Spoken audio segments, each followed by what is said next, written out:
श्री कृष्णा श्री कृष्णा श्री कृष्णा श्री कृष्णा। गुरुर्ब्रह्मा गुरुर्विष्णु गुरुर्देवो महेश्वरः गुरु साक्षात् परं ब्रह्म तस्मै श्री गुरवे नमः। तस्मै श्री गुरवे नमः। कामी ही प्यारी नारी जिमी लोभी ही प्रिय जिमी दाम। जिस प्रकार से लोभी व्यक्ति को हर चीज में केवल पैसा ही दिखता है। देखो, एक सिनेमा था, आप सब लोगों ने देखा होगा, 3 इडियट्स। एक बार हमको एक अम्मा ने कहा, स्वामी जी आप हमेशा लेडीज की खींचते हो। हमने कहा लेडीज को कितना हम आदर देते हैं। लेडीज को लेकर जब सिनेमा होता है तो उसका नाम होता है 3 देवियां, और आदमी को लेकर के जब सिनेमा होता है उसका नाम होता है 3 इडियट्स। और कितना उनको महत्व देते हैं। देखो, तो उसमें एक कैरेक्टर आता है, वो व्यक्ति हमेशा पैसे की बात करता है। घड़ी दी उसने अपनी प्रेयसी को, मालूम है कितने के? इतने डॉलर्स के। जूते पर पानी पड़ा, मालूम है कितने रुपए का जूता खराब कर दिया। तो उस व्यक्ति को चारों तरफ पैसा ही पैसा नजर आता है। इसी प्रकार से आध्यात्मिक साधक को अपने हरेक अनुभूति में जब परमात्मा का दर्शन होने लग जाता है तब उसकी विचारधारा ठीक चल रही है। ये महत्व की बात है। इसीलिए 4 प्रसंग शास्त्रों में आते हैं। एक प्रसंग है सृष्टि के निर्मिति का, सृष्टि निर्माण होती है, एक प्रसंग है। तो सृष्टि के निर्मिति का प्रसंग इसलिए नहीं है कि हमको जगत कैसे निर्माण हुआ ये बताने के लिए। तात्पर्य ये है कि आप सृष्टि के निर्मिति का प्रसंग ले लो, लेकिन ध्यान अपनी तरफ आना है। उसी प्रकार से भगवान का नाम लेना। अब भगवान के नाम लेने का जो प्रसंग है उसका तात्पर्य हम अपने पास लौट के आ जाए, और कुछ नहीं है। देखो, कर्म का तात्पर्य हमको पाप पुण्य धर्म अधर्म पिछला जन्म ये जन्म इस चक्र में नहीं फंसना है। कर्म का तात्पर्य ये है कि हम सभी के सभी अपने दुख का कारण अन्य को बताते हैं। तो यदि मैं पति हूं तो मेरे दुख का कारण पत्नी, यदि पति पत्नी हूं तो दुख का कारण ये पतित पावन सीताराम। बिल्कुल सीधी बात है। तो शास्त्र ये चाहते हैं अब दूसरे से अपने मन को हटाओ, अपने पास ले आओ। इसीलिए बताते हैं, देखो तुम्हारे दुख का कारण पत्नी नहीं है, तुमने पिछले जन्म में उसको बहुत छला था, इसलिए इस जन्म में तुम्हारी पत्नी बन के आई है। लेकिन अब क्या कर सकता हूं मैं? हाँ, एक काम कर सकते हो, अब इस जन्म में उसके साथ ठीक से व्यवहार करो, नहीं तो अगले जन्म में फिर। अब इस दोनों का प्रभाव क्या हो गया कि अन्य को बदनाम करना बंद कर दिया और अपने व्यवहार में फर्क हो गया। पहली बात। दूसरी बात, इसी कर्म के सिद्धांत की, पिछले जन्म में हमने अच्छे बुरे कर्म किए, इसका तात्पर्य क्या था? पहले भी हम थे। जन्म किसका होता है? देह का होता है, अपना नहीं होता। तो पिछले जन्म में कर्म किए तो हम थे उस समय। इस जन्म में जो अच्छे बुरे कर्म करेंगे उसका फल भोगतने के लिए अगले जन्म में फिर दूसरा कोई देह धारण करेंगे। माने हम मरे कब? ये तात्पर्य है कर्म के सिद्धांत का। नहीं, लेकिन हमारे पुराणों में बताते हैं पिछले जन्म ये किया था, अगले जन्म में ये किस लिए बताते हैं? ये तात्पर्य समझ लेना है। तात्पर्य यही है कि कर्म के सिद्धांत के द्वारा हम अपने स्वरूप के पास पहुंच जाए, ये तात्पर्य है। हमको स्वर्ग में नरक में भेजने का तात्पर्य नहीं है, लेकिन ये जो विचार आते हैं शास्त्रों में, उसका तात्पर्य नहीं समझने के कारण हम फंस जाते हैं। बच्चों के स्कूल में एक बार हम बता रहे थे कि देखो, व्यक्ति ने बुरे काम करने से आदमी नरक में जाता है। भगवद गीता में कहा है, त्रिविधम नरकस्येदं द्वारम नाशनम आत्मनः काम क्रोधस्तथा लोभः तस्माद् एतत् त्रयम् त्यजेत्। काम क्रोध लोभ, ये 3 नरक के दरवाजे हैं। जैसे मैंने बताया, एक बच्चे ने हाथ ऊपर किया, क्या है स्वामी जी, स्वर्ग के कितने दरवाजे? तुरंत हमने एक ही दरवाजा है। फिर ऐसा क्यों? हमने कहा इसलिए नरक में जाने वालों की भीड़ ज्यादा होती है, इसीलिए वहां 3 काउंटर है। अब ये बच्चों के लिए ठीक है, लेकिन अब जिंदगी भर क्या हम KG1 KG2 में ही रहेंगे? अरे कभी तो बड़े हो जाओ। देखो, इसीलिए चाहे सृष्टि के निर्मित का प्रसंग हो, चाहे कर्म का प्रसंग हो, चाहे भगवान का नाम लेने का प्रसंग हो, भगवान का नाम लेते लेते मनुष्य अपने स्वरूप पे पहुंच जाता है। देखो, एक ग्रंथ है शिव सूत्र, शायद उसकी पुस्तक आ गई होगी तो देख लेना, बहुत सुंदर सूक्ष्म ग्रंथ है। हिंदी में उसका नाम हमने रखा है शिव सूत्र साधना, और अंग्रेजी में है द फंडामेंटल्स ऑफ लाइफ। इसमें द्वितीय अध्याय में पहला ही सूत्र आता है, और वो सूत्र है मंत्रम चित्तम। जो मंत्र है, ओम नमो भगवते वासुदेवाय, ये कहां से प्रारंभ हुआ और किस में वापस गया, इधर ध्यान देना है। ओम नमो भगवते वासुदेवाय। चाहे हम बोल रहे हो या आप सुन रहे हो, स्थान एक ही है।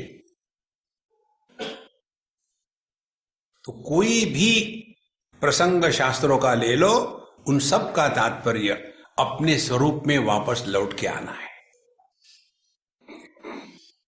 इसके लिए हमको साधना बताई जाती है। तो पहली साधना क्या थी? कहते हैं निर्माण मोहा।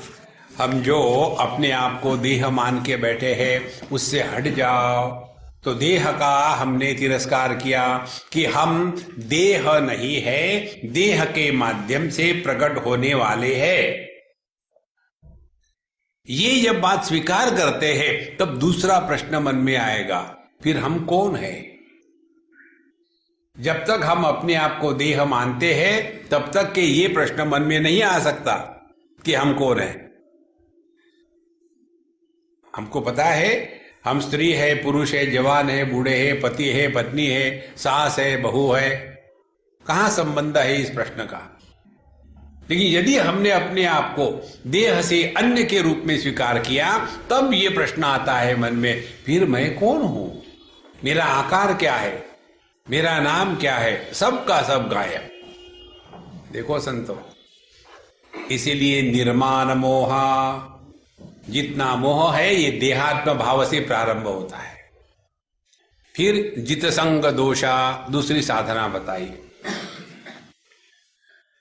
जिस संबंध में, जिस संगति में हमारा मन विक्षेप को प्राप्त होता है, उसका उसी समय, उसी क्षण त्याग कर देना चाहिए।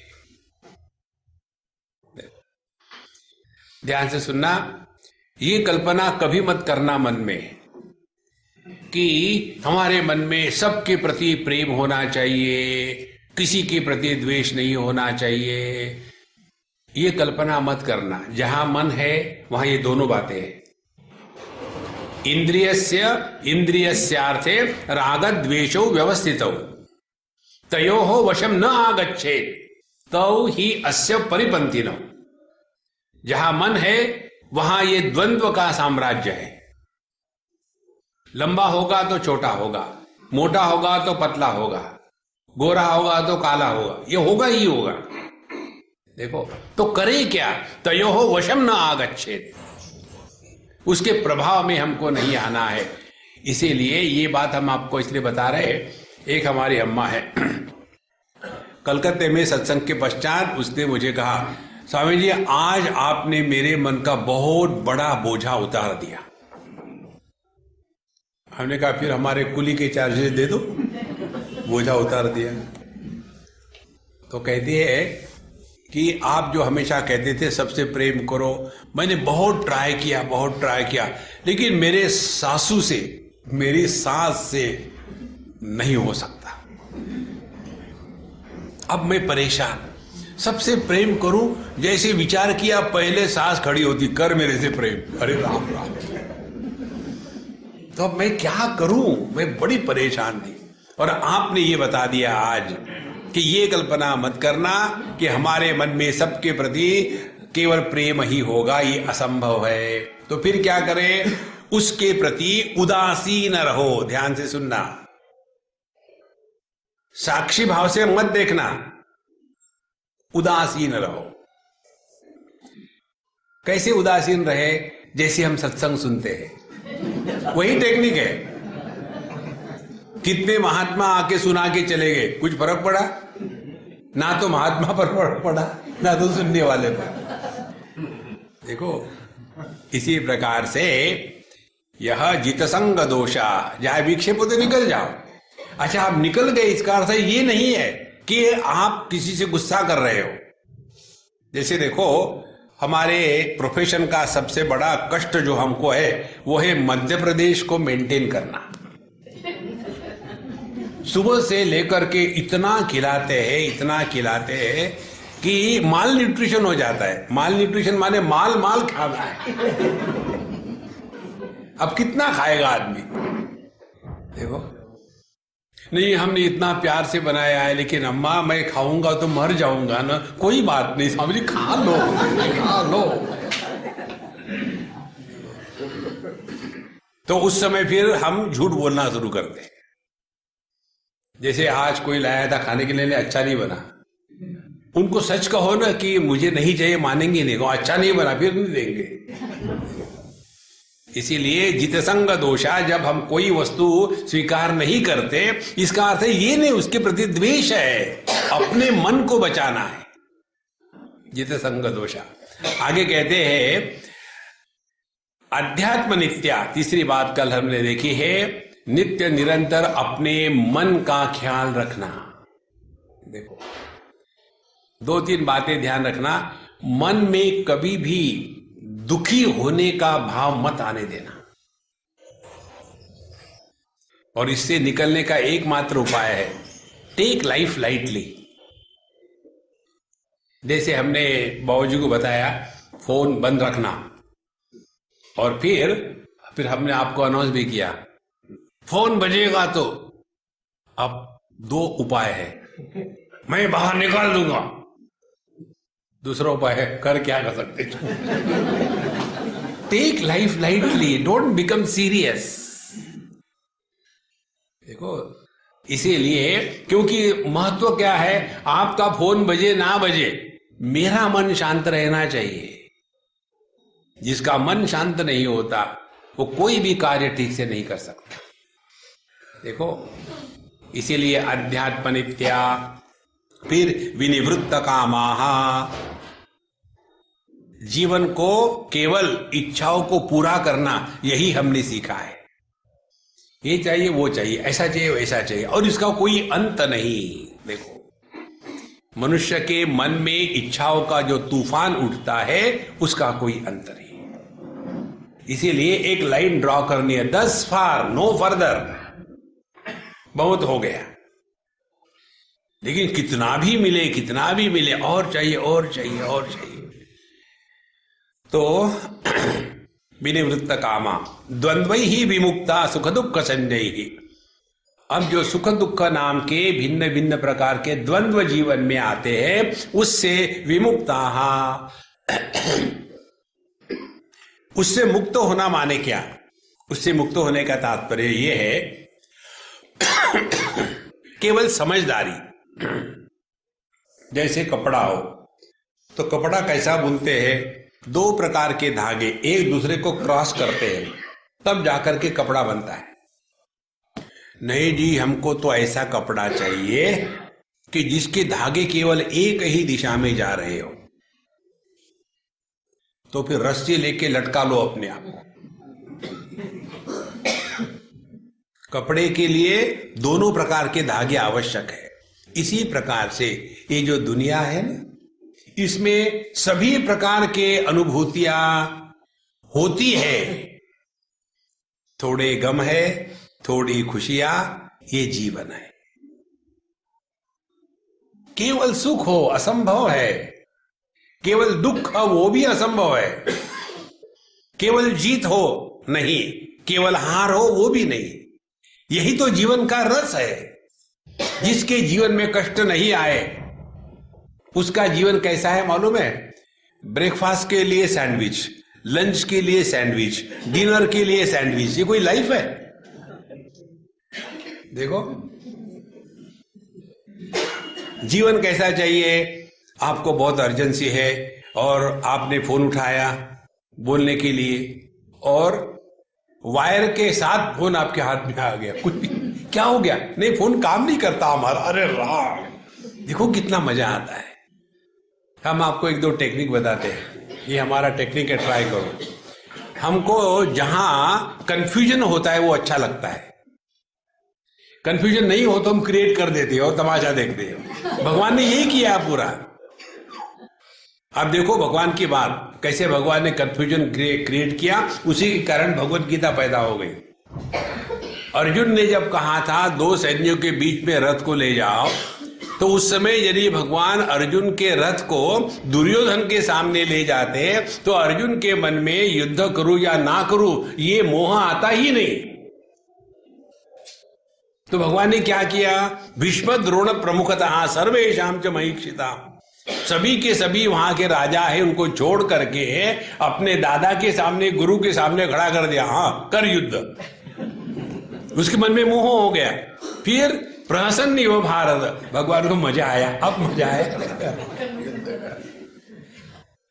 तो जब जब आपके जीवन में मोह का प्रसंग आता है ना, तब समझ लेना कन्हैया की बांसुरी बज रही है। जीवन का आनंद वही है, तब जीवन में परिपूर्णता आती है। इसीलिए ये कल्पना मत करना कि जीवन में दुख नहीं आएंगे। किसके जीवन में दुख नहीं आते? बिजली का खंबा है उसके भी जीवन में दुख आते हैं। हम दिल्ली में रहते थे, सुबह सुबह उठ करके बंगाली कॉलोनी में, ये बंगाली माताएं पूरा बिल्कुल चुड़ैल के जैसे बाल उगड़े हुए हैं और वो नाइटी पहनी हुई है और हाथ में कुत्ते को लेकर के, सॉरी डॉगी को लेकर के सुबह सुबह जा रही है। और कहाँ जाएगी? हर एक डॉगी का अपना खंबा होता है, वो कहीं थोड़ी करेगी। और जैसे वो डॉगी नजदीक आ जाता है, खंबा कहता अरे राम आज फिर आ गया। और जब वो डॉगी वहां पहुंचेगा, पहले जाकर के आत्म प्रदक्षिणा करेगा और फिर साष्टांग दंडवत करेगा। हाँ, अपना ही स्थान है। उसके बाद पूर्णमदः पूर्णमिदं पूर्णात् पूर्णमुदच्यते। देखो, जब बिजली के खंभे के जीवन में यदि सुख दुख है तो हम तो जिंदा है ना, हर एक के जीवन में होगा। देखो, और इसी में जीवन का आनंद है। अभी हम एक अमृतानंदवी माँ के आश्रम में वहां हैदराबाद में गए थे। तो वहां के जो इंचार्ज है उन्होंने कहा स्वामी जी आप हमारे बच्चों को कुछ दो चार बात बताइए। तो 10वीं 12वीं के बच्चे बैठे थे। अब उन बच्चों को क्या बताना है? तो हमने कहा भाई बताओ आजकल आप बायोलॉजी में क्या पढ़ रहे हो? उन्होंने कहा स्वामी जी हम लोग आजकल इवोल्यूशन पढ़ रहे हैं, डार्विनियन थियरी ऑफ इवोल्यूशन। बहुत बढ़िया, अब उस पर चिंतन करते हैं। फिर हमने कहा देखो, पहले भगवान ने ईंट पत्थर बनाए, उसमें केवल सत्ता मात्र है। फिर पेड़ पौधे बनाए, उसमें सत्ता के साथ जीवन भी है। फिर भगवान को मजा नहीं आया, फिर उन्होंने पशु पक्षी प्राणी बनाए। प्राणियों में सत्ता भी है, जीवन भी है, ज्ञान भी है। फिर भी भगवान को मजा नहीं आया। अब बताओ, आपके डार्विन के अनुसार मनुष्य में और पशु पक्षियों में क्या फर्क है? देखो, तो हमने कहा देखो फर्क ये है, पेड़ पत्थर कभी हंसते हैं क्या? नहीं। पेड़ पौधे कभी हंसते हैं क्या? नहीं। भैंस भैंसा कभी हंसते हैं क्या? नहीं। इसीलिए जो हंसता नहीं, नारायण नारायण। मनुष्य जीवन का तात्पर्य केवल आनंद को प्रकट करने के लिए है, और जहां जहां आनंद प्रकट होता है वहां वहां विस्तार होता है।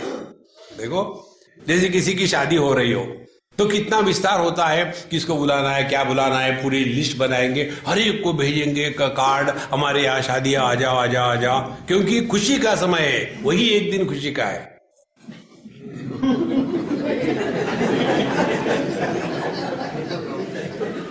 उसके पश्चात जब किसी कारण से उनका इधर डाइवोर्स हो रहा हो तो फिर लिखते हैं क्या? भाई वही लिस्ट ले आना, जिनको भेजा था उनको भेज देंगे, हमारे यहाँ डाइवोर्स का कार्यक्रम सिद्ध हो रहा है, आ जाओ करके।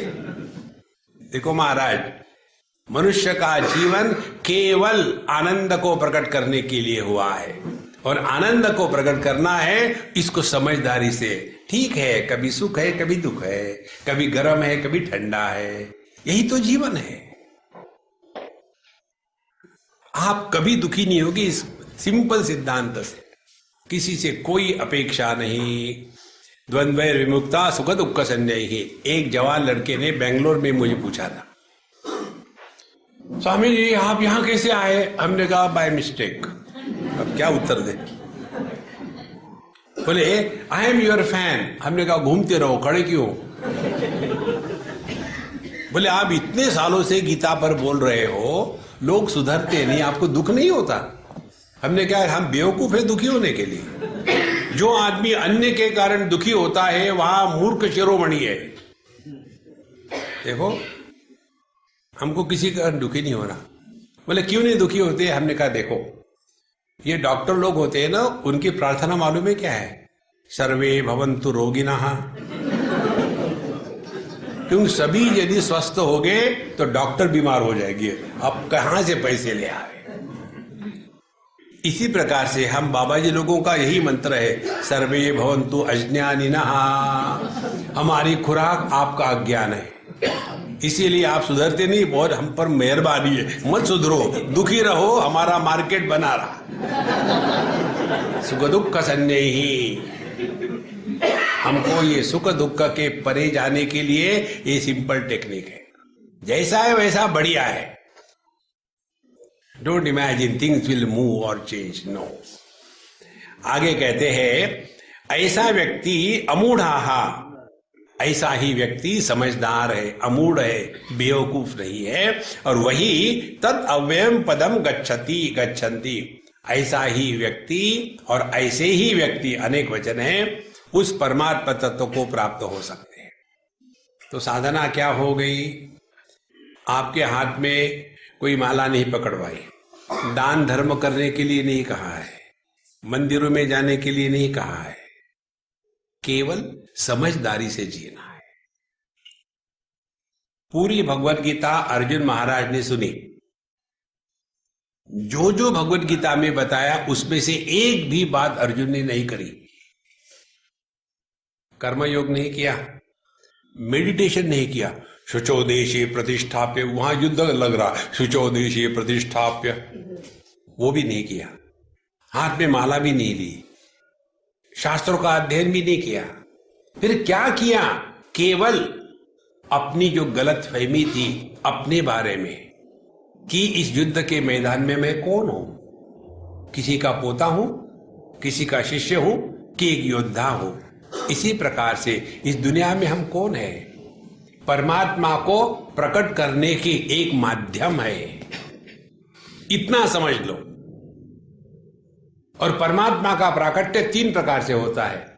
हम जिएंगे, दूसरों को जीने देंगे।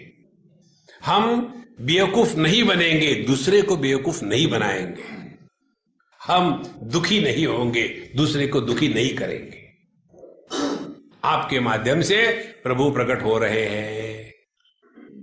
इसीलिए भगवान ने मनुष्य को सभी प्राणी मात्र से अलग बनाया है। देखो महाराज, ये साधना बताने के पश्चात अब तद अव्ययम पदम गच्छन्ति, वह परमात्मा का पद प्राप्त होता है। वो परमात्मा का पद क्या है, ये अगले श्लोक में बताते हैं। न तद्भासयते सूर्यो न शशांको न पावकः यद्गत्वा न निवर्तन्ते तद्धाम परमं मम।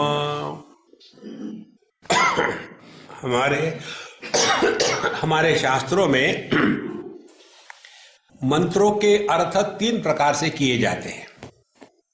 एक अर्थ होता है आधि भौतिक दृष्टि से, दूसरा होता है आधि दैविक दृष्टि से, तीसरा होता है आध्यात्मिक दृष्टि से।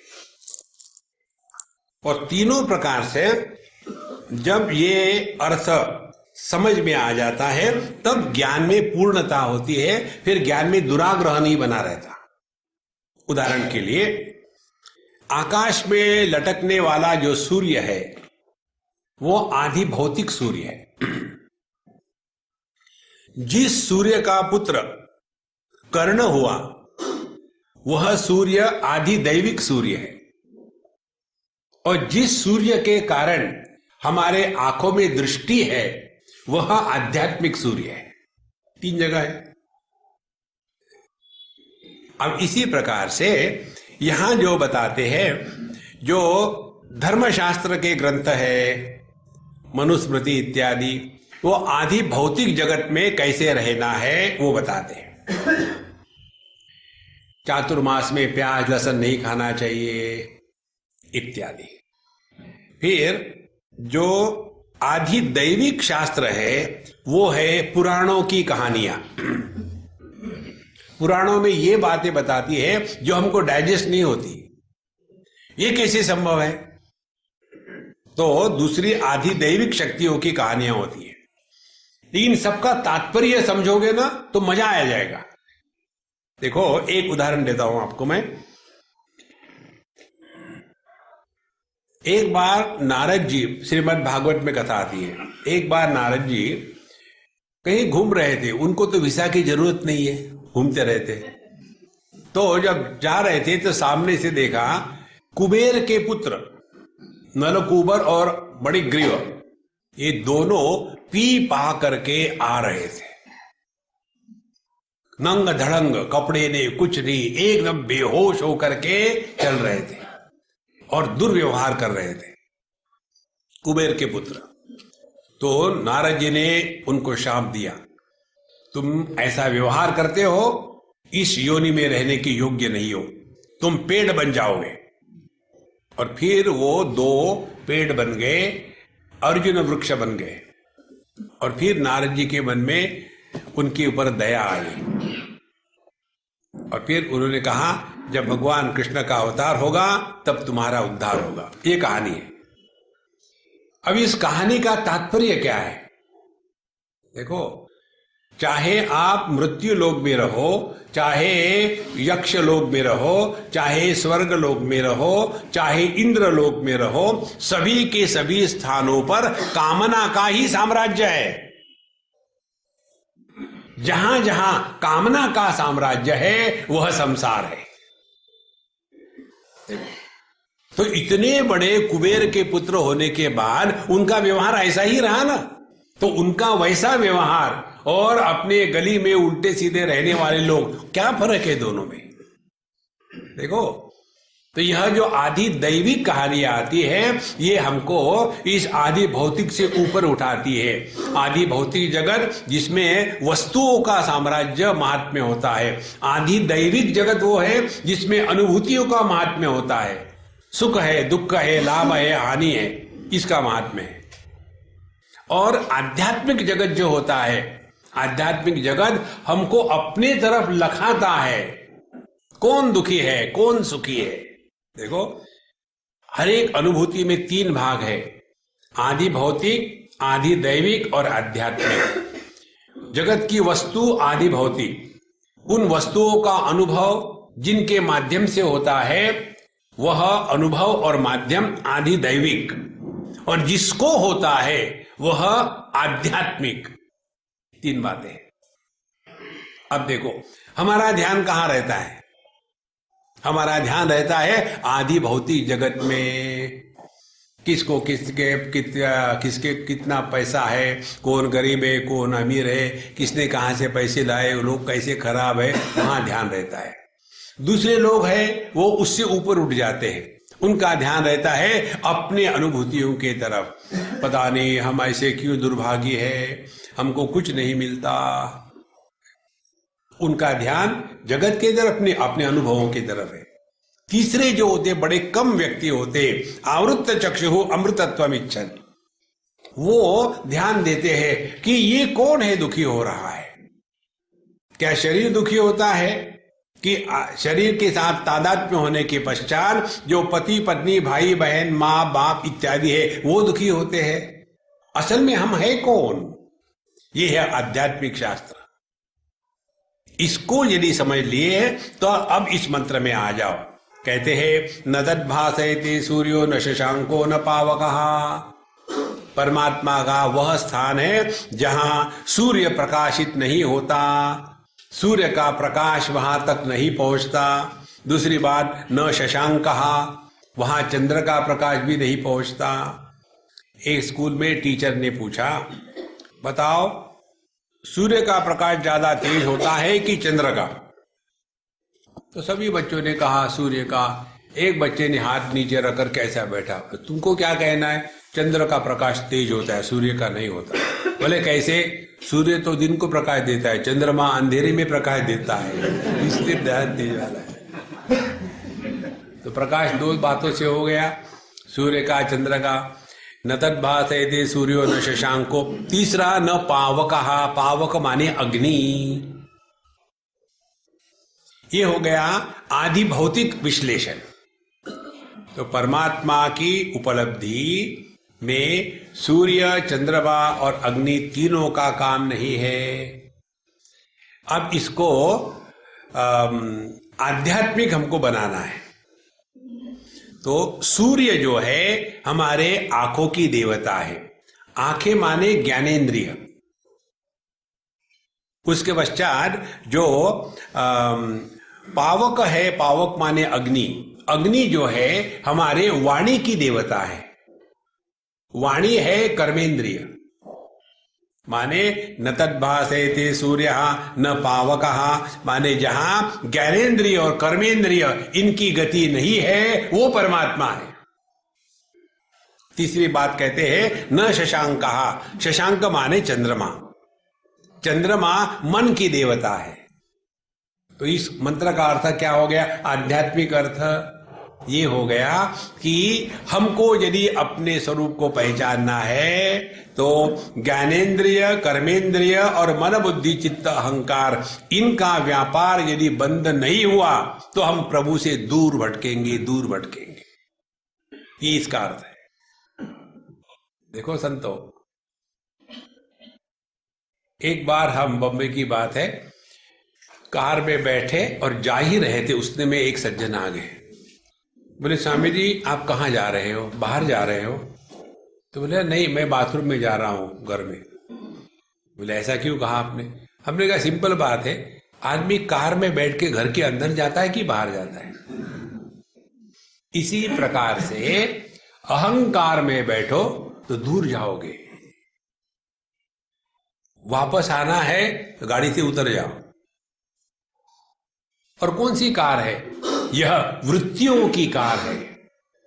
ध्यान से सुनना, विचार हमेशा अन्य के बारे में आता है। ये बहुत सिंपल साधना है संतो। जैसे आंखें अन्य को देखती है, स्वयं को नहीं देख सकती। एक बार दिल्ली की बात है, एक बड़ी प्यारी सी लड़की मुझे कहती, स्वामी जी मैं तो अपनी आंखें देख सकती हूँ। उन्हें बहुत बढ़िया है।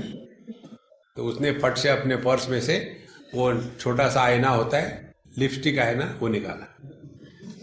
बोले देखो मैं देख सकती हूँ मेरी आंख अपने आंखों से। हमने कहा बहुत सुंदर है, तुम तो बहुत ही इंटेलिजेंट निकली। और ऐसे करना, वो काजल निकालना और काजल जो आंख दिख रही है उसको लगाना। जो दिखता है दर्पण में वो आंख का प्रतिबिंब है, आंखें नहीं है। जब आंखें स्वयं को नहीं देख सकती, उसी प्रकार से आंखें मन को भी नहीं देख सकती, और यह मन अपने स्वरूप को नहीं देख सकता। देखो ध्यान से सुनना। इसीलिए हम सभी लोग अनजाने में जानते हैं। भगवान के सामने जाने के बाद करते क्या है, आंखें बंद करके खड़े हो जाते। आए थे भगवान को देखने के लिए, आंखें क्यों बंद करते? सबको मालूम है कन्हैयालाल अंदर है, बाहर नहीं है, सबको पता है। परांची खानी वितृण स्वयंभू तस्मात् परान पश्यति नान्तरात्मन। हमारे जितने ज्ञानेन्द्रिय मन बुद्धि चित्त अहंकार है, ये सभी के सभी बहिर्गामी है। By default they are outgoing. देखो तो फिर कश्चित धीरः, एक हाथ होता है शेर। कश्चित धीरः प्रत्यगात्मानम् ऐक्षत, अपने स्वरूप को पहचानने के लिए आवृत्त चक्षुः, अपने इंद्रिय मन बुद्धि का व्यापार बंद कर देता है। कारण क्या है? अमृतत्वम् इच्छन्, अपने इस अमृत स्वरूप को पहचानने के लिए। ये बताने के लिए यहां उन्होंने बताया है, न तद्भासयते सूर्यो न शशांको न पावकः, और यद् गत्वा न निवर्तन्ते तद्धाम परमं मम। और ये अपना स्वरूप जीवन में केवल एक बार पहचानना है, 2 बार नहीं, केवल एक बार। ध्यान से सुनना। जो वस्तु अपूर्ण परिच्छिन्न होती है उसमें आवर्तन संभव है, उसमें अनेकता संभव है। देखो जैसे आकार अनेक है, निराकार एक है, शब्द अनेक है, शब्द का अभाव एक है। इसी प्रकार से अपने स्वरूप में पहुंच गए तो वहां ना आकार है, ना विकार है, ना प्रकार है, ना संस्कार है, ना अहंकार है।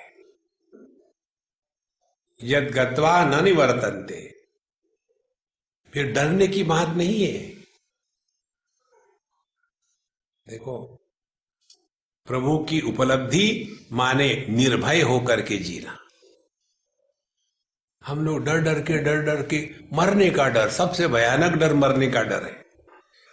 एक हमारे मित्र है बंबई में, अब पता नहीं कहाँ है, कई सालों 2 महीने से देखा नहीं उनको। एक बार हमको कहे, स्वामी जी पिछले 2-3 महीने से मुझे बहुत डर लग रहा है। हमने कहा कोई बात नहीं, डरते रहो। मुझे डर इस बात का लग रहा है कि यदि मैं मर जाऊंगा तो। हमने कहा एक एक डर को निकालते हैं। पहली बार मरने का डर है ना, मैं आपको गारंटी देता हूं आप मरोगे। दूसरी बात, डर तो इसी बात का है ना, मरूंगा कि नहीं मरूंगा। मरोगे, डोंट वरी। ये जो डर के जीना है, कोई जीना है। एक जवान लड़का 30 के करीब मुझे मिलने आया बम्बई में। स्वामी जी, हमने कहा तुम क्यों आए मेरे पास? बोले मुझे बहुत अर्जेंट काम है। क्या काम है? पिछले 10 साल से मैं आत्महत्या करने की सोच रहा हूं।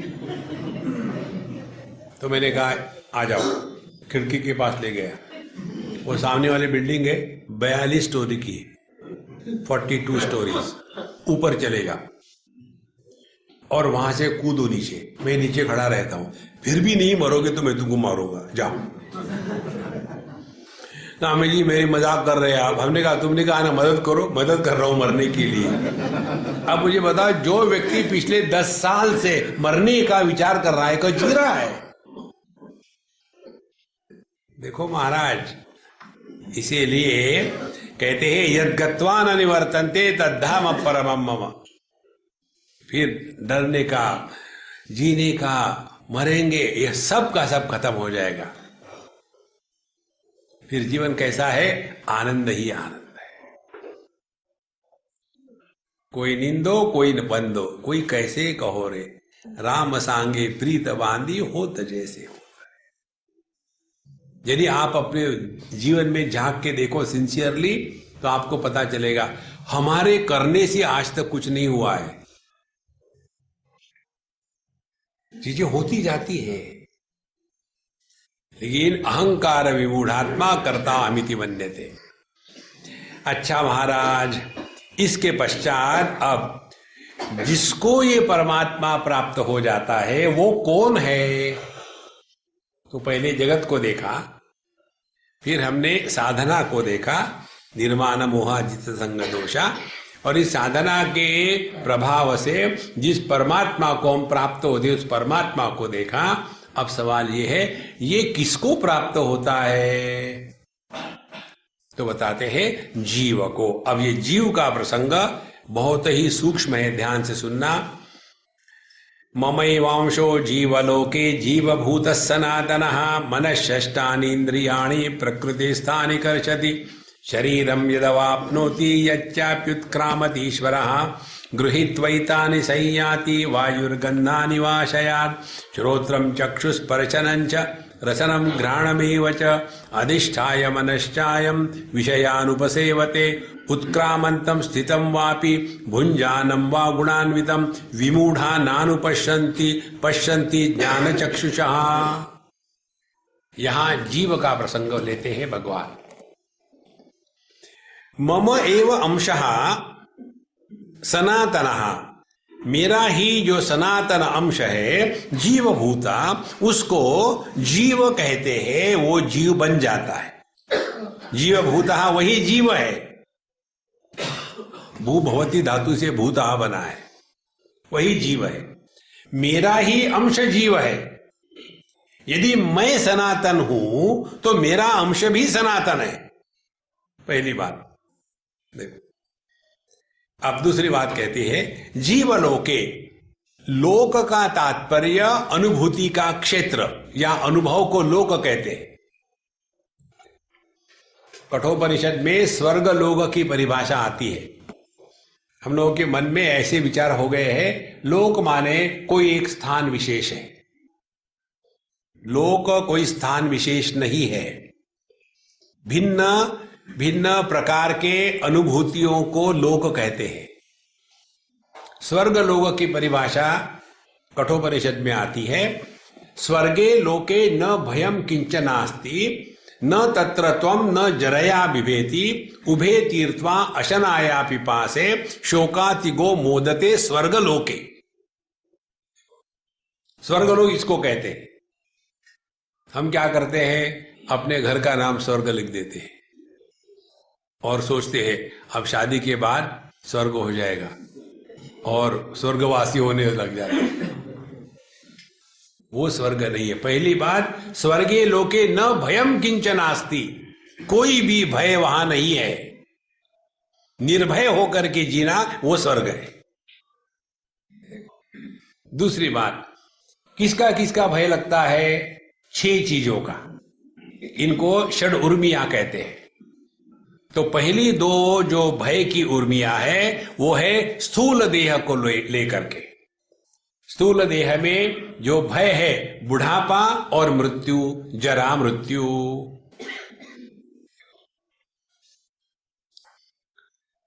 मनुष्य मरने से कभी नहीं दुखी होता, मरने के भय से दुखी होता है।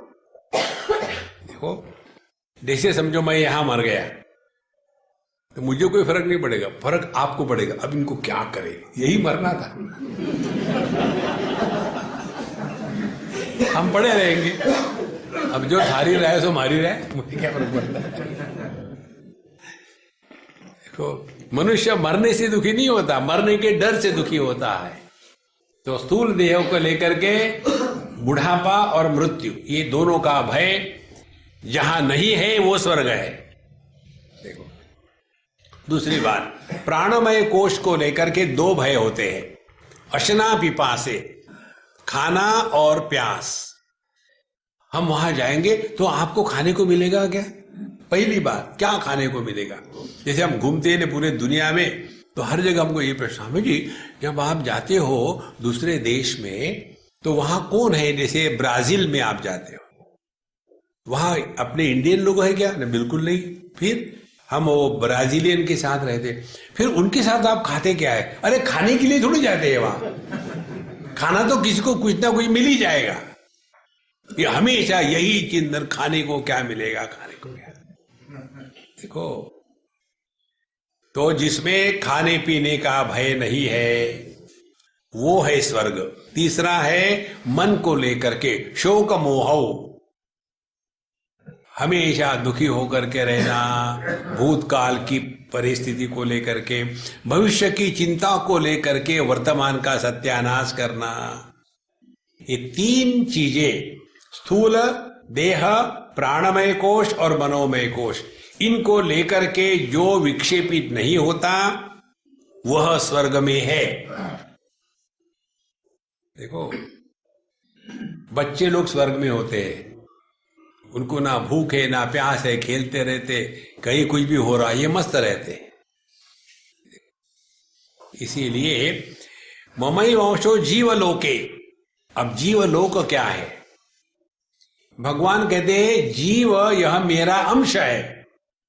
अब ध्यान से सुनना, आपकी आज तक की जितनी जीव के बारे में कल्पना है उसके ऊपर हम प्रहार करने वाले हैं और इतने कंफ्यूज करके छोड़ेंगे कि मरने भी नहीं देंगे।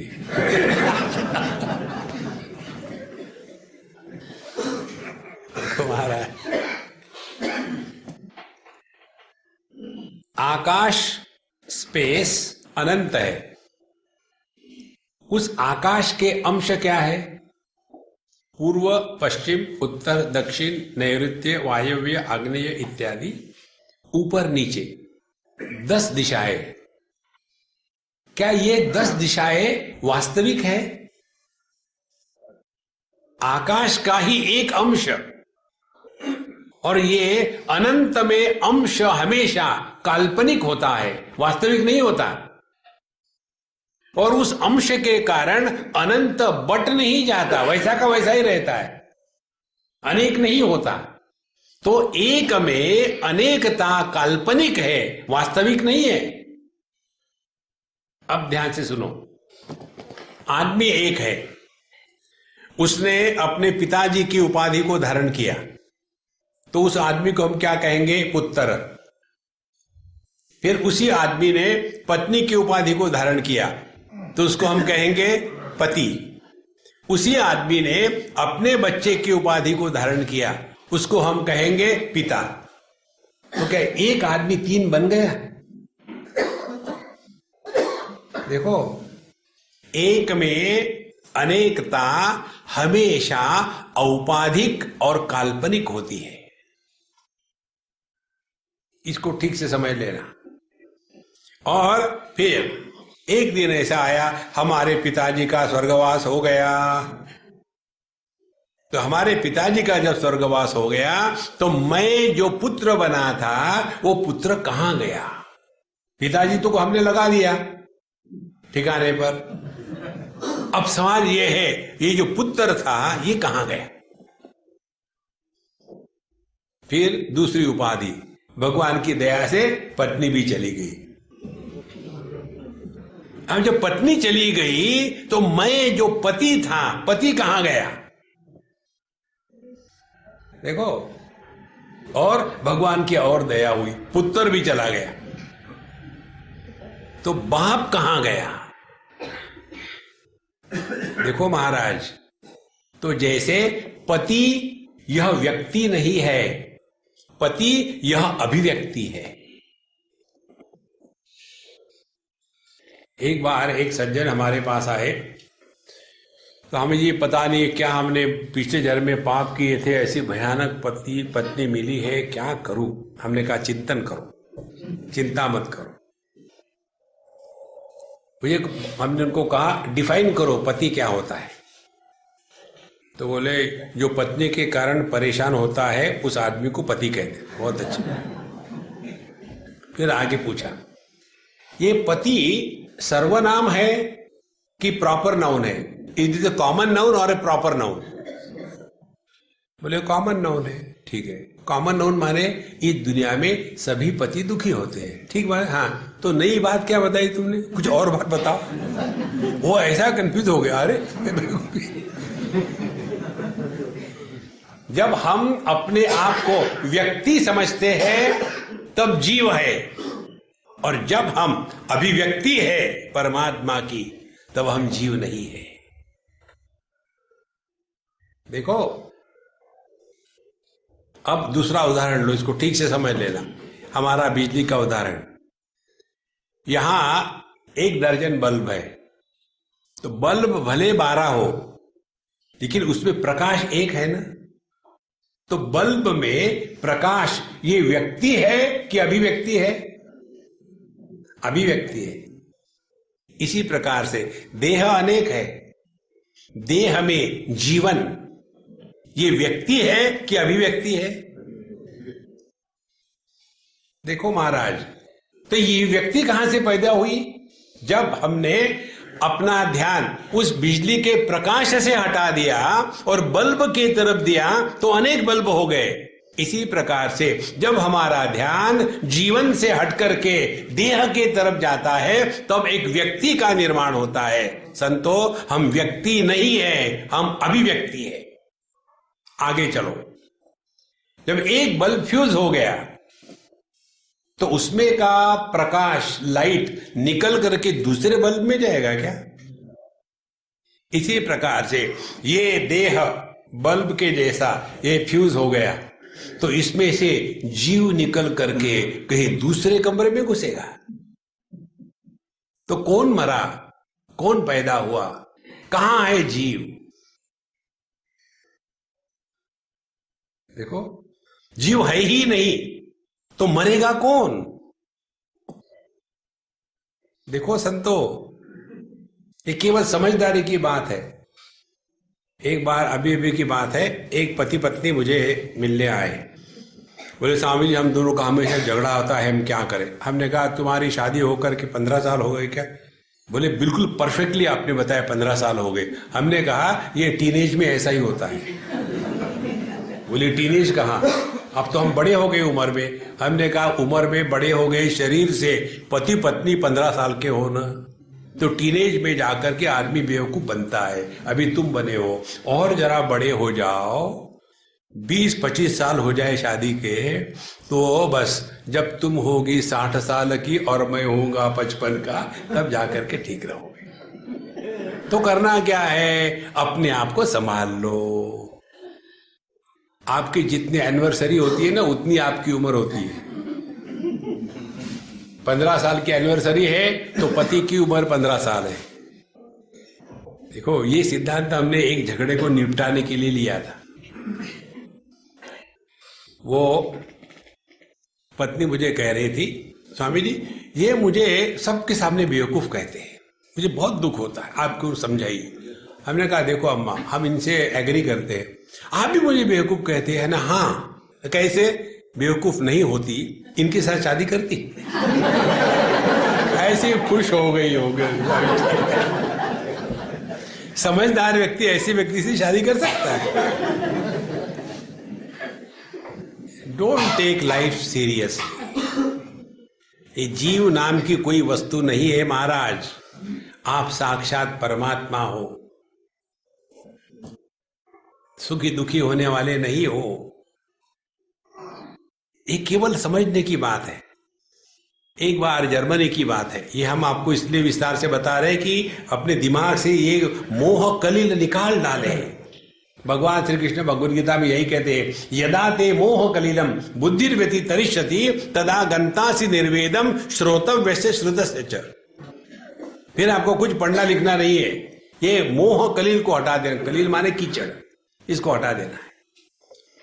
तो वहां हम जब थे जर्मनी में, तो एक अम्मा, मुझे 2-3 दिन की हमारी रिट्रीट थी, तो दूसरे दिन मुझे कहती है, स्वामी जी यदि आप मेरे लाइफ में 25 साल पहले आते तो मैंने कहा फिर भी मैं तुमसे शादी नहीं करता। आगे बोलो।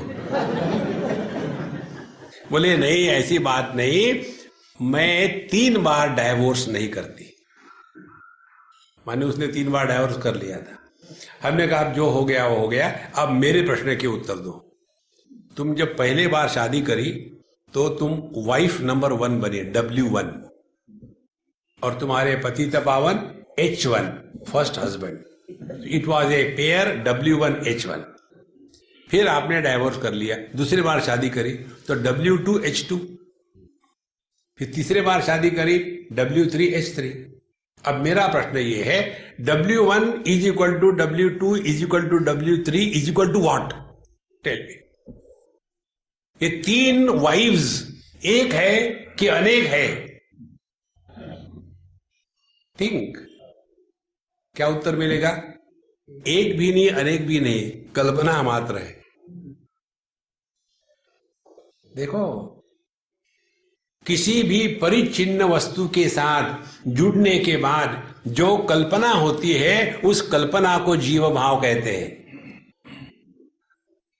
एक स्त्री के साथ कल्पना करी, ये मेरी पत्नी है, मैं पति बन गया, और उसी काल्पनिक मैं को लेकर के हम दुखी होते हैं। ममैवांशो जीवलोके, एक ही आदमी पुत्र बनता है, पति बनता है, पिता बनता है। मम एव वंशो जीवलोके जीवभूत सनातनः, लेकिन मैं सनातन हूं, इसीलिए इस मैं सनातन पर ये अनेकता की उपाधियां हमेशा चलती आ रही है। यदि आदमी ही नहीं है तो ना रहेगा पुत्र, ना रहेगा पति, ना रहेगा पिता। देखो कहां गया जीव? इसको कहते हैं अध्यात्म शास्त्र। लेकिन पिछले जन्म में ये किस लिए? ये बताने के लिए कि बाबा आप कभी पैदा भी नहीं हुए, मरे भी नहीं। जब मेरी शादी हो गई तो पति पैदा हो गया, जब पत्नी चली गई तो पति मर गया। तो कौन पैदा हुआ, कौन मरा? देखो संतो, जैसे जैसे सूक्ष्मता बढ़ेगी ज्ञान की, तब पता चलेगा कि हम खामोखाम डरते हैं, पता नहीं ऐसा करने से पाप लगेगा, पुण्य लगेगा। ये कहने का तात्पर्य एक ही है, बहिर्मुखता से हट करके अंतर्मुखी होकर के अपने को पहचानो, और जो अपने को पहचानता है वो सबके साथ प्रेम वैसा ही करता है जैसे हमारे मन का सभी इंद्रियों के साथ प्रेम है। मन के लिए एक इंद्रिय श्रेष्ठ, दूसरा कनिष्ठ नहीं होता। उसी प्रकार से जो इस चेतन सत्ता में बैठा हुआ है उसके लिए कोई अपना पराया नहीं होता। न मे द्वेषोस्ति न प्रियः। फिर ऐसे संत महात्मा प्रेम करते नहीं, उनका प्रेम होता है।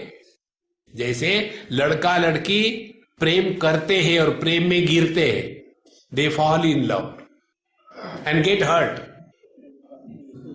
लेकिन मां और बेटा, मां बेटे से प्रेम करती नहीं, मां का बच्चे के प्रति प्रेम होता है। लड़का लड़की में प्रेम यह क्रियापद है, और मां बेटे में प्रेम यह अनुभव है। जो क्रिया होगी वो प्रारंभ होगी, उसका अंत होगा। जो अनुभव है वो प्रारंभ नहीं होता, उसका अंत भी नहीं होता। देखो, इसीलिए ममैवांशो जीवलोके जीवभूत सनातनः मनश्षष्ठानि इंद्रियाणि प्रकृति स्थानि कर्षति। अब जहां ये जीव भाव प्रकट हो गया, उसी के कारण हमारे देह के ये पंच महाभूत इकट्ठे रहते हैं, वो अलग अलग नहीं होते। देखो, जैसे किसी लोहे में मैग्नेटिक पावर हम इन्वोक करते हैं, तो उस मैग्नेटिक पावर के कारण उसके अगल बगल में सभी के सभी लोहे के टुकड़े चिपके रहते हैं। उसी प्रकार से जीव भाव वह शक्ति है जो मैग्नेटिक फोर्स है, जिसके कारण ये पंच महाभूत इकट्ठा होकर के देह के रूप में रहते हैं, और इस पंच महाभूतों से जो भिन्न भिन्न इंद्रिय इत्यादि रहते हैं वो इसी देह में प्रकट होते हैं। देखो, ममैवांशो जीवलोके जीवभूत सनातनः मनश्ष्टानि इंद्रियाणि प्रकृति स्थानि कर्षति। और फिर यह जीव भाव जो है प्रकृति स्थानी कर्षति, फिर ये इस जीव भाव के कारण प्रकृति के प्रति आकर्षित हो जाता है। और फिर आगे कहता है कि शरीरम यदवाप्नोति यच्चापि उत्क्रामति ईश्वरः। फिर इस देह में जो शक्ति प्रकट हो गई थी, इस देह का त्याग हो गया तो वह शक्ति हर देह में प्रकट होती है। देखो, सिद्धांत समझ लेना, जो सिद्धांत एक बल्ब में बिजली को प्रकाश के रूप में प्रकट कर रहा है, वही सिद्धांत सभी बल्बों में प्रकाश के रूप में प्रकट कर रहा है। सिद्धांत अलग नहीं होते।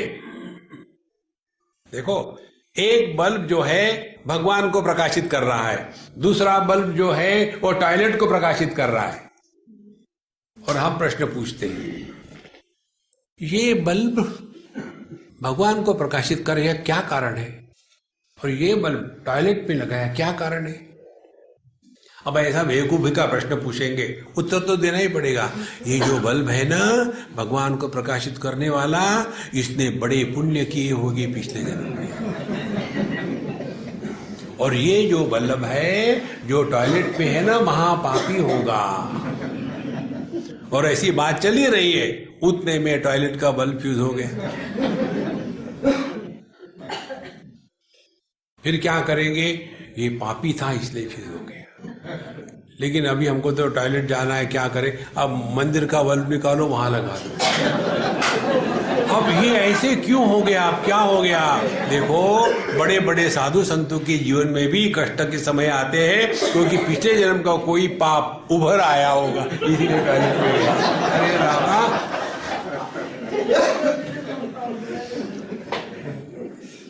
आपको यदि जीवन में सुखी रहना है ना, तो कार्य कारण को अपने बुद्धि से हटा दो। किसका कोई कारण नहीं, किसी का कोई कार्य नहीं। हम पढ़ते हैं भगवत गीता, उसका अर्थ हृदय में प्रकट नहीं होता, इसीलिए परेशानी है। न जायते म्रियते वा विपश्चित नायम भूत्वा अभविता वा न भूयः अजो नित्य शाश्वतोयम पुराणः न हन्यते हन्यमाने शरीरे। इसका अर्थ क्या है? जहां कार्य कारण का भाव नहीं है वो परमात्मा है। लेकिन हमारा जीवन शुरू होता है क्यों क्यों क्यों, ऐसा क्यों, वैसा क्यों, पूरा लाइफ क्यों क्यों करने में ही निकल जाती है। देखो, जीवन बड़ा सिंपल है। एक उदाहरण देंगे आपको हम। एक बार हम किसी शिव जी के मंदिर के सामने खड़े थे, उतने में उधर से एक दक्षिणी आए, दक्षिण भारतीय संत, लुंगी पहने, पूरा मेकअप, लुंगी पहने और अंग वस्त्र पहने, सब विभूति वगैरह लगा करके, डिश एंटीना आ गए सब। और हमको कहते, स्वामी जी, हाँ जी, यहाँ शक्ति स्तंभ क्यों नहीं है? शिव जी के मंदिर के सामने शक्ति स्तंभ होता है नियम के अनुसार, यहां शक्ति स्तंभ क्यों नहीं है? अब मुझे क्या पता था। मैंने बोला, ऐसा करो, यही वाक्य फिर से कहो, लेकिन धीरे धीरे कहो। मैं अंग्रेजी जल्दी नहीं समझता, यूपी का हूं इसलिए। फिर उन्होंने कहा, व्हाई देयर इज नो शक्ति स्तंभ in front of Shivas temple. हमने कहा, एक बार फिर से कहो, लेकिन फिर से कहते समय व्हाई शब्द को निकाल डालो। फिर उन्होंने कहा, देयर इज नो शक्ति स्तंभ बिफोर शिवास टेम्पल। ऐसे never mind, take darshan and go, relax. Why why why why? Because the sky is too high. आपको जीवन में सुखी होना है, ये दो शब्दों को हटा डालो, वाई एंड हाउ। देखो, तब जाकर के ये बात समझ में आएगी कि शरीरम यदवाप्नोति यच्चाप्युत्क्रामति ईश्वरः। और यही सिद्धांत सभी देहों में हो रहा है। और गृहत्वैतानि संयाति वायुर्गंधानि वाशयात्। फिर यह जो जीव है ये एक देह से दूसरे देह में जाता है अपने इंद्रिय मन को लेकर के, और उसके साथ साथ वैसे ही जैसे वायु एक पुष्प वाटिका पर से जावे तो सुगंध को ग्रहण करती है और फिर थोड़े समय के बाद छोड़ देती है। यदि गंदगी पर से जाए हवा तो गंदगी की स्मेल आती है। इसी प्रकार से यह जो जीव है इस देह को छोड़ दिया और उस देह में रहते समय मन पर जो अच्छे बुरे संस्कार है उनको लेकर के दूसरे देह में प्रवेश करता है। कैसे? श्रोत्रम चक्षुस्पर्शनम च रसनम घ्राणमेव च अधिष्ठाय मनश्चायम विषयानुपसेवते। और फिर दूसरे देह में जाकर के ये सभी इंद्रिय मन बुद्धि इसके द्वारा भिन्न भिन्न विषयों का भोग करने लग जाता है। ध्यान से सुनना। बच्चे को कभी सिखाना नहीं पड़ता कि मां से दूध को सक कैसे किया जाए। जन्म जन्म में उसने वही किया है। देखो, किसी को सिखाना नहीं पड़ता, ये अपने आप हो रहा है। इसी प्रकार से हर एक देह में जो प्रकृति के नियम के अनुसार चलते हैं, जैसे आंखों से देखना बच्चों को सिखाना थोड़ी पड़ता है, कानों से सुनना ये सिखाना नहीं पड़ता है, मुंह से खाना है ये भी नहीं सिखाना पड़ता है, अपने आप हो रहा है।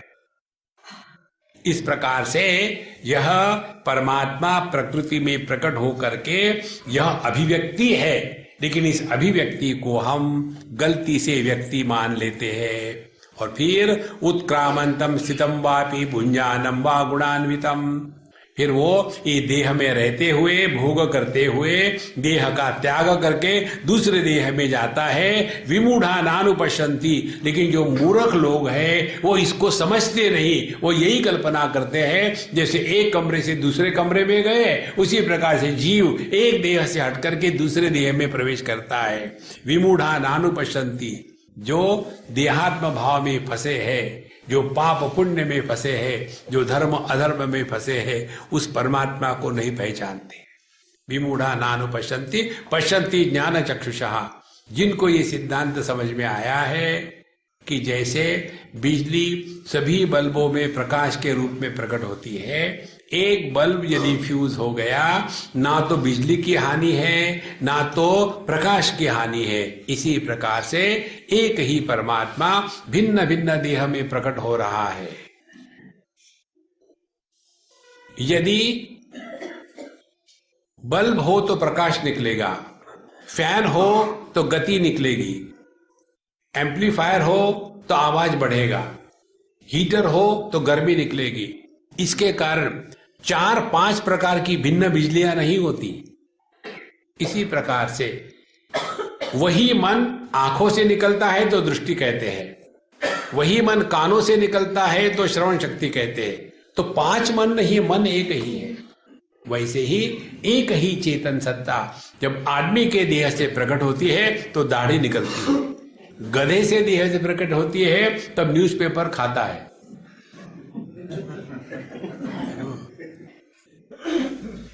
एक बार कहीं की बात है, अपने राजस्थान की बात है, हम पिलानी जा रहे थे और वहां रास्ते में हमारे साथ कोई अंग्रेज बैठा हुआ था और कहीं हम रुक गए चाय पीने के लिए। वहां कुछ गधे भी थे हमारे जैसे ही। तो गधा खा रहा था न्यूज़पेपर, तो अंग्रेज ने फट से फोटो निकाला है। क्या कर रहे? बोले surprising, the donkey is eating newspaper. हमने व्हाट इज सरप्राइज, हिंदुस्तान में गधे ही न्यूज़ पर खाते भी है पढ़ते भी है। देखो, तो जब यह एक ही चेतन सत्ता पुरुष के देह से प्रकट हो गई तो उसको हम मैस्कुलिन नहीं करेंगे, कहेंगे। स्त्री के देह से प्रकट हो गई तो फेमिनाइन नहीं है। देखो, इसीलिए संतो जिसका ध्यान इस एक तत्व की तरफ है, पश्यति ज्ञान चक्षुषा, ये है ज्ञान चक्षु। ज्ञान चक्षु का अर्थ ये मत कर लेना जैसे शिव जी की 3 आंखें होती है, एक यहां आंख है। हमको हमेशा यही समस्या रहती थी, यदि शिव जी को चश्मा लगा तो कैसा लगेगा।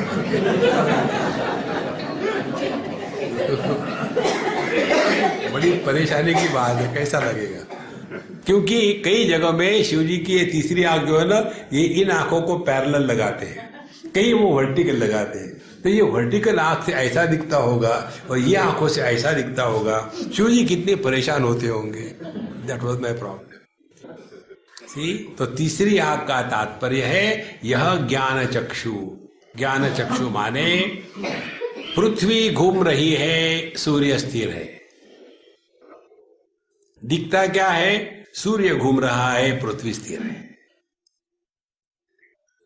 ज्ञान चक्षु जब प्रकट होती है तब समझ में आता है। ध्यान से सुनना, रूप रंग की सत्ता दृष्टि में है, दृष्टि की सत्ता मन में है, मन चैतन्य की अभिव्यक्ति है। इसीलिए ये सारी की सारी दुनिया चेतनमय है। ये ज्ञान दृष्टि है। जैसे हमारे मन को सभी इंद्रियों के प्रति समान भाव होता है, न मे द्वेषोस्ति न प्रिया, उसी प्रकार से चेतन सत्ता को सबके प्रति समान भाव है, न मे द्वेषोस्ति न प्रिया। ये ज्ञान दृष्टि है। तो विमूढ़ा नानुपश्यन्ति पश्यन्ति ज्ञान चक्षुषा। आगे कहते हैं यतन्तो योगिनश्चैनं पश्यन्ति आत्मनि अवस्थितम् यतन्तोप्यकृतात्मानः नैनं पश्यन्ति अचेतसः। यहाँ यह ज्ञान हमको न प्राप्त होने का कारण क्या है ये बताते हैं, उसको हम कल देखेंगे। ओम पूर्णमदः पूर्णमिदं पूर्णात् पूर्णमुदच्यते पूर्णस्य पूर्णमादाय पूर्णमेवावशिष्यते। ओम शांति शांति शांति। हरि ओम। श्री गुरुभ्यो नमः। हरि ओम।